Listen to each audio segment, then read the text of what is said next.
Hi, I'm Dave Vickers and welcome to the Photo Show. In today's episode, we're taking a look at the latest release from Nikon, the Z50. Now, almost a year ago, Nikon made its first serious foray into the mirrorless camera market by releasing the Z6 and the Z7 models. Now, both of these were full-frame mirrorless cameras and they weren't inexpensive. The Z7 was £3,500 for the body only, and the Z6 was just over £2,000, which precluded a lot of people from switching across into Nikon's new mirrorless cameras.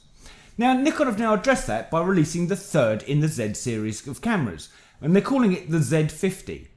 Now, you could look at the Z50 as almost being the baby brother of the Z6 and the Z7. Body-wise, they look almost identical, except that the Z50 is slightly smaller and slightly lighter than the Z6 and the Z7, although the buttons and dial layouts are almost identical.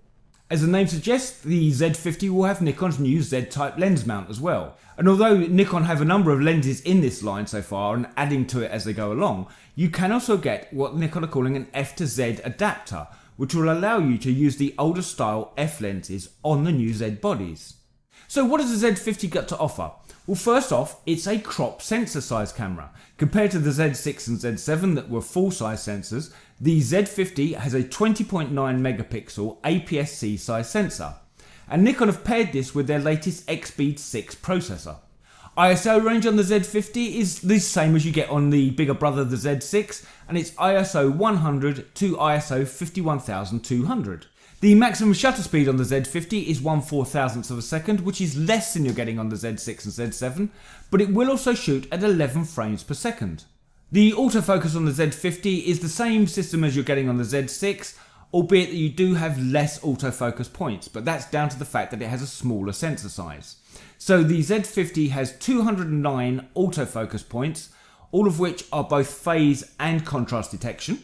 The Z50 also has Nikon's eye detection autofocus, which will allow the focus to be locked on a subject's eyes and keep sharp focus even when the subject is moving. On the rear of the camera is a 3.2-inch tilting touchscreen, and this will allow you to access all of the menu options by touchscreen, as well as pinch zoom and to swipe to scroll through your images. The tilting option on this camera brings the screen completely below the body of the camera, which is great if you're trying to shoot selfies, but I think it will be problematic if you want to use this camera for vlogging. If you've got the camera on a tripod or some sort of stand, the tripod mount is actually going to block the screen's view.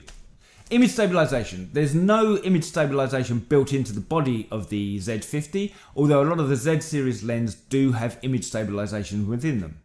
Video wise, the Z50 will shoot 4K at up to 30 frames per second and 1080p at up to 120 frames per second, which will allow you to get some super slow motion footage with this camera. Card slots.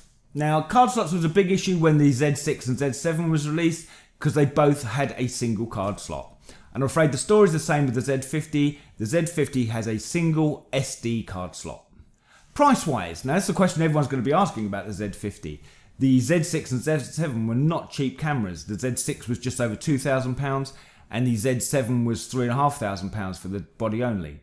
The Z50, however, is going to be £850, which is about $870 in the US for the body only, which puts it in the same kind of bracket as a Fuji X-T30 or a Sony A6400.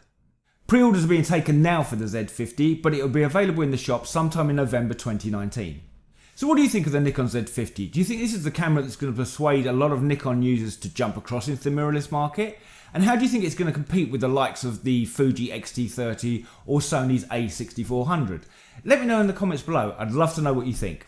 For now, I'm Dave Vickers. This is The Photo Show. Thanks for watching. See you next time.